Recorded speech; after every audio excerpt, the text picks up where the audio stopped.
स्वागत है आपका हमारे चैनल पर। मैं हूं आपके साथ शिप्रा सैनी। गुजरात विधानसभा चुनावों को लेकर तमाम पार्टियां अब तैयारियों में जुट गई हैं। इसी कड़ी में आम आदमी पार्टी के संयोजक अरविंद केजरीवाल भी गुजरात में चुनावी रैलियों को संबोधित कर रहे हैं और इन रैलियों में वो वादों का पिटारा खोल रहे हैं। और इसी कड़ी में आपको बता दें, अरविंद केजरीवाल की कोशिश ये है कि गुजरात में सत्ता परिवर्तन किया जाए और आम आदमी पार्टी सत्ता पर काबिज हो। इसी को लेकर दरअसल अरविंद केजरीवाल युवाओं से लेकर महिलाओं और साथ ही साथ वहां तमाम जो लोग हैं उन्हें साधने की कोशिश कर रहे हैं। इसी कड़ी में तमाम आम आदमी पार्टी के संयोजक अरविंद केजरीवाल के झूठ भी बेनकाब हो रहे हैं और कहीं न कहीं उनका दोगला चेहरा भी जनता के सामने आ रहा है। आपको बता दें, ये वही दिल्ली के मुख्यमंत्री अरविंद केजरीवाल हैं जो अभी तक सरदार पटेल की जो प्रतिमा का अनावरण प्रधानमंत्री ने गुजरात में किया था। दुनिया की सबसे ऊंची जो है प्रतिमा सरदार पटेल की गुजरात के अहमदाबाद में है और इसको लेकर अरविंद केजरीवाल का जो बयान सामने आया था, उन्होंने कहा था कि एक स्टैचू का उद्घाटन किया गया, दुनिया के सबसे ऊंचे स्टैचू का उद्घाटन किया गया था जिसकी ऊंचाई 182 मीटर। देश को तय करना है कि हमें इस दुनिया के सबसे शानदार, सबसे बेहतरीन पुलों की जरूरत है या फिर स्टैचू की। यानी इस तरह से सरदार पटेल का अपमान अरविंद केजरीवाल की ओर से किया गया था। लेकिन अब चूंकि गुजरात में चुनाव है और वहां पटेल समुदाय एक खास जगह रखता है, एक खास महत्व इन चुनावों में रखता है, खास वोट बैंक है, तो ऐसे में उन्हें साधने के लिए अब अरविंद केजरीवाल तमाम कोशिश कर रहे हैं। अब वो कह रहे हैं कि सरदार पटेल ही हमारे आइडियल हैं। ये दावा अरविंद केजरीवाल की ओर से किया जा रहा है। गुजरात पहुंचकर अरविंद केजरीवाल ने कहा कि हम कांग्रेस नहीं है, अपने तौर तरीके बदल लो। अभी तुम कांग्रेस से डील करते थे, लेकिन हम आम आदमी पार्टी वाले हैं, हम सरदार पटेल को अपना आइडियल मानते हैं। तो ये अरविंद केजरीवाल की बोल हैं जो बदल चुके हैं। चूंकि गुजरात में चुनाव है, वोट बैंक चाहिए और वोट बैंक हासिल करने के लिए पटेल समुदाय को साधने की कोशिश और इस तरह से अब सरदार पटेल को अपना आइडियल बता रहे हैं अरविंद केजरीवाल। लेकिन इससे पहले ही वो उन्हें सिर्फ एक स्टैचू कहकर संबोधित कर रहे थे और सिर्फ इतना ही नहीं, इससे पहले आपको ये बता दें कि आम आदमी पार्टी की ओर से राजधानी दिल्ली में ये दावा किया गया था कि दरअसल सरदार पटेल को आम आदमी पार्टी ने सच्ची श्रद्धांजलि दी है, क्योंकि एक वैश्विक महामारी के समय देश की सबसे बड़ी चिकित्सा सुविधा जो है वो दी गई है। दरअसल Sardar Patel Covid care centre का उद्घाटन किया गया था और वो जो Sardar Patel Covid care centre था वो दरअसल आईटीबीपी द्वारा संचालित किया गया था। लेकिन इस तरह से आम आदमी पार्टी की ओर से क्रेडिट लेते हुए अपने ट्विटर हैंडल पर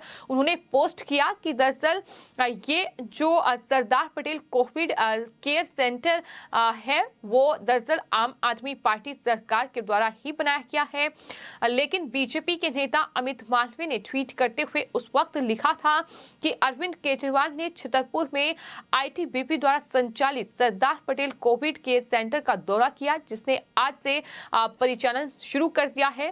सवाल ये है कि फोटो खिंचवाने के अलावा इसमें उनका क्या योगदान है। ये सवाल बीजेपी की ओर से उठाया गया था। क्या ये बेहतर नहीं होता कि अगर वो उस समय को एक नए विज्ञापन की शूटिंग के लिए खर्च करते? तो ये सवाल उनकी तरफ से उठाया गया।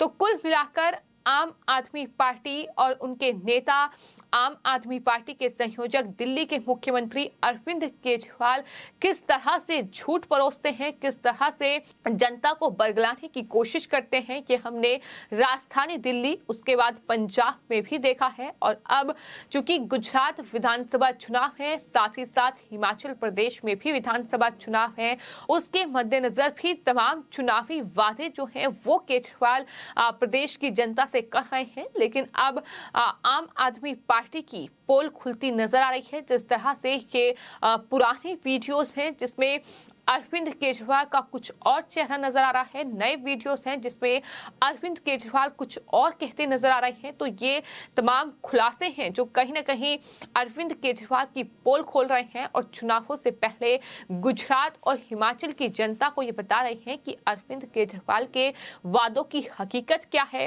अरविंद केजरीवाल जैसे नेता किस तरह से अपने ही वादे से पलट जाते हैं। ये तमाम जो कहीं ना कहीं चीजें सामने आ रही हैं, ये बताने के लिए काफी है। सिर्फ इतना ही नहीं, जब चुनाव है गुजरात में तो अरविंद केजरीवाल वहां युवाओं को साधने की कोशिश भी कर रहे हैं और एक चुनावी वादा आम आदमी पार्टी की ओर से किया गया है। खुद मुख्यमंत्री अरविंद केजरीवाल ने ये कहा है कि दरअसल वो अगर गुजरात में सत्ता में आते हैं तो 10 लाख युवाओं को रोजगार देंगे, 10 लाख नौकरियां युवाओं को मिलेगी, कोई भी युवा जो है वो बेरोजगार नहीं रहेगा, ये उनकी कोशिश रहेगी। लेकिन अगर उनके रोजगार के वादे का भी जिक्र किया जाए, अगर युवाओं को नौकरी देने का वादा जो उन्होंने राजधानी दिल्ली में किया था उसकी पोल भी एक आरटीआई ने खोली है और इसी को लेकर कपिल मिश्रा जो कि बीजेपी के नेता हैं उनकी तरफ से ट्वीट किया गया है और लिखा गया है कि अभी अभी अरविंद केजरीवाल जी ने झूठ बोला है।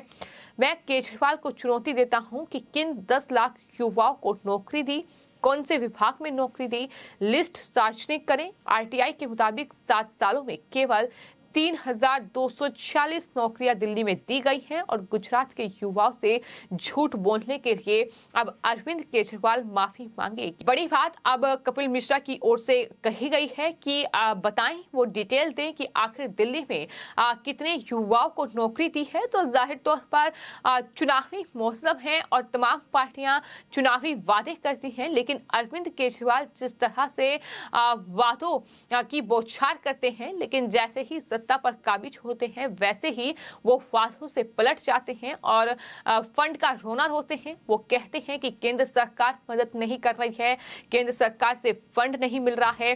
तो इस तरीके का सिलसिला दिल्ली से लेकर पंजाब तक जारी है और अब कहीं ना कहीं गुजरात में भी कुछ ऐसे ही जनता को बरगलाने की कोशिश हो रही है। तो आपको बता दें केजरीवाल, इसके साथ साथ मनीष सिसोदिया और तमाम आम आदमी पार्टी के नेता जो हैं वो लगातार गुजरात का दौरा कर रहे हैं। वहां अपने पार्टी के पक्ष में चुनावी माहौल बनाने की कोशिश जारी है।